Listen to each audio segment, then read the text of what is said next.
What is up everyone and welcome back to the Out of Sight Sports YouTube series. You're watching the 22nd edition of our series, and if you love diving deep into the sports world, hit that subscribe button. It helps us out a ton, and we truly appreciate it. Without wasting any more time, let's dive into today's topic, our analysis of the top NBA draft picks a little over a year later. Starting at the top with the San Antonio Spurs' first pick, Victor Wembanyama. A year into the league, Wemby has emerged as a strong A+ pick. Known as the prize of the draft, the Spurs struck gold by selecting him.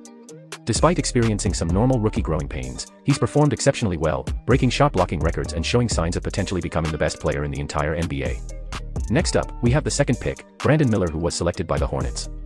His grade has went from a B to a solid A in my opinion.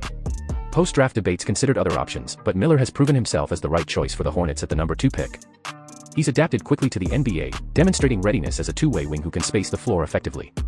Although thrust into a scoring role earlier than expected due to team injuries, Miller has managed an impressive average of 17.4 points, 4.3 rebounds, and 2.4 assists in 73 regular season games so far for the Hornets. Moving on to the third pick, we got Scoot Henderson of the Portland Trail Blazers.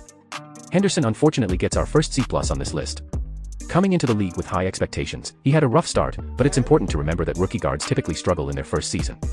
Henderson was still the third leading scorer among rookies, showcasing that there's plenty of room for growth. He was also with the G League Ignite, who don't even exist now. Which bets us to ask us the question, how much did the Ignite and the G League truly prepare the prospects who went through their program? Let me know in the comments below. Back to our grades. Our fourth pick discussion is about Amen Thompson of the Rockets, who earns a B-. Thompson started off slow but has shown significant improvement, especially in the second half of the season. A solid perimeter defender and excellent at finishing in the paint, his shooting from 3 is a work in progress. Next, we assess Ausar Thompson of the Pistons, who gets a lower C-.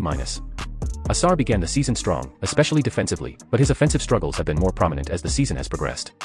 His shooting needs much improvement, as shown by his terrible 18% clip from three-point range so far this season.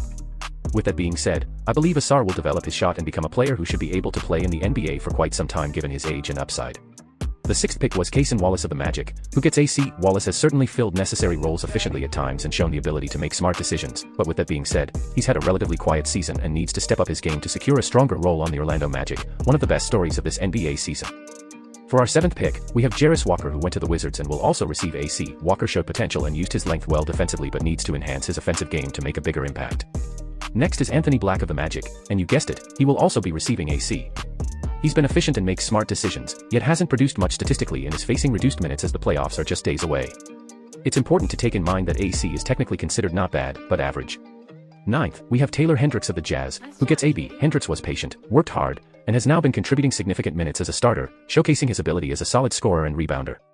Finally, rounding out our top 10, is Dereck Lively of the Mavericks, earning a very respectable A-. Lively has become a reliable interior presence for the Mavericks, complementing stars like Luka Doncic and Kyrie Irving in the pick and roll, and proving to be an effective shot blocker and rebounder. And that's our rundown of these rookies just a year later. Thank you for joining in, as your support is greatly appreciated. Make sure to hit those like and subscribe buttons if you enjoyed the video. If not, all good.